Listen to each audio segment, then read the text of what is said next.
ये students chapter 12 area related to circles 12.3 exercise का 13 question मैं करवा रही हूँ। इसमें है फिगर आपको ये गिवन है, ओ ए की वैल्यू 20 गिवन है, यहाँ से लेकर यहाँ तक ये 20 गिवन है। फाइंड करना है आपने शेडेड रीजन का एरिया और पाई की वैल्यू 3.14 यूज़ करनी है। आपने ये चीज़ ढूंढनी है शेडेड रीजन। उन्होंने ये बोला हुआ है कि ओ ए बी सी आपके पास एक स्क्वायर है। अगर आपके पास ये एक स्क्वायर है तो इसका मतलब है इसकी चारों साइड्स इक्वल होंगी और यहाँ पे 90 डिग्री का एंगल होगा। ये हमें इतना पता चला। अब हमने निकालना है शेडेड रीजन का एरिया, तो उसके लिए हम क्या करेंगे, हमें नज़र आ रहा है कि ये एक सेक्टर बन रहा है, तो हम एरिया ऑफ सेक्टर निकाल लें। अगर हम एरिया ऑफ सेक्टर निकाल लें, उसमें से माइनस करेंगे एरिया ऑफ स्क्वायर, तो आ जाएगा शेडेड रीजन का एरिया। तो एरिया ऑफ स्क्वायर तो इजीली आ जाएगा साइड इनटू साइड करके। एरिया ऑफ सेक्टर के लिए हमें एक तो थीटा चाहिए होता है एंगल, वो हमें मिल गया, और दूसरी चीज़ हमें उसका रेडियस चाहिए, वो हमारे पास नहीं है। तो रेडियस पहले ढूंढेंगे। रेडियस कैसे ढूंढेंगे, देखो यहाँ से लेकर यहाँ तक ये रेडियस है, या फिर हम ओ को बी के साथ अगर ज्वाइन कर दें तो ये भी रेडियस है। रेडियस का मतलब होता है सेंटर से सरकमफ्रेंस तक जो लाइन जाती है वो रेडियस होता है।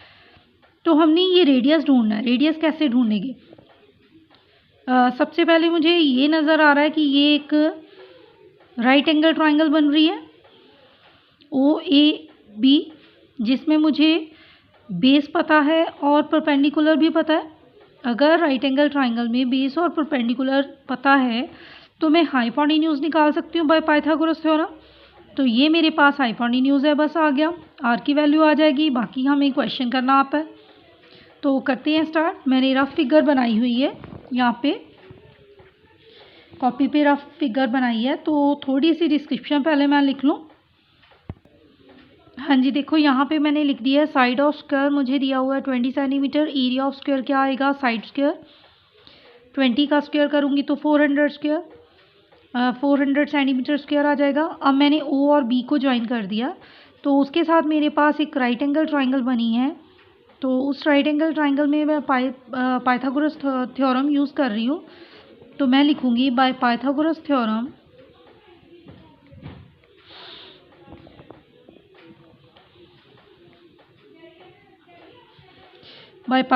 Theorem hypotenuse square equals to P square plus B square. अब मेरे पास हाइपोटेन्यूज ओ बी है जिसकी वैल्यू मैंने फाइंड करनी है।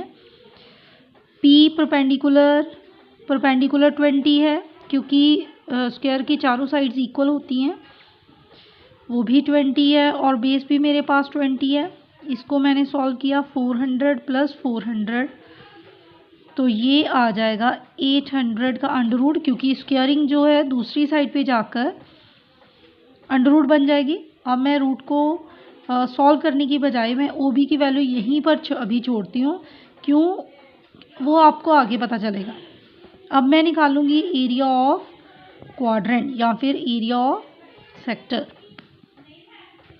मैं लिखूंगी area of quadrant word use कर लेती हूँ, क्योंकि क्वाड्रेंट यूज़ किया वर्ड तो मुझे यहाँ पे एंगल मेंशन नहीं करना पड़ेगा कि एंगल कौन सा होगा, क्योंकि मेरे पास क्वाड्रेंट का मतलब होता है कि एंगल 90 डिग्री।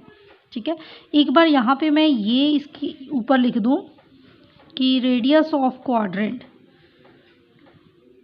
मेरे पास क्या आ गया, अंडर रूट 800 सेंटीमीटर। ठीक है, अब मैं एरिया ऑफ क्वाड्रेंट लिख रही हूँ, theta over 360 pi R square. Theta की वैल्यू 90 ओवर 360, पाई की वैल्यू 3.14, आर की value under root 800 whole square. ये मेरे पास कट होकर आया, और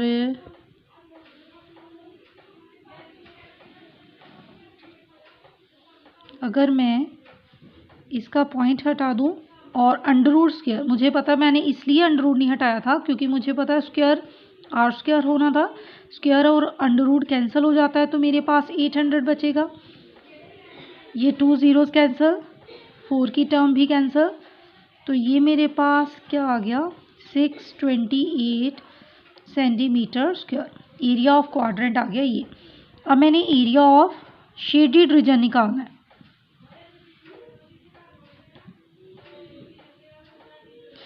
देखिए तो एरिया ऑफ शेडेड रीजन कैसे आएगा। अगर मैं एरिया ऑफ क्वाड्रेंट, ये सारा क्वाड्रेंट है, अगर मैं एरिया ऑफ क्वाड्रेंट में से एरिया ऑफ स्क्वायर निकाल दूं जो कि मैंने ऊपर निकाला हुआ है, तो आ जाएगा मेरे पास शेडेड रीजन का एरिया। यही मैं करने जा रही हूँ।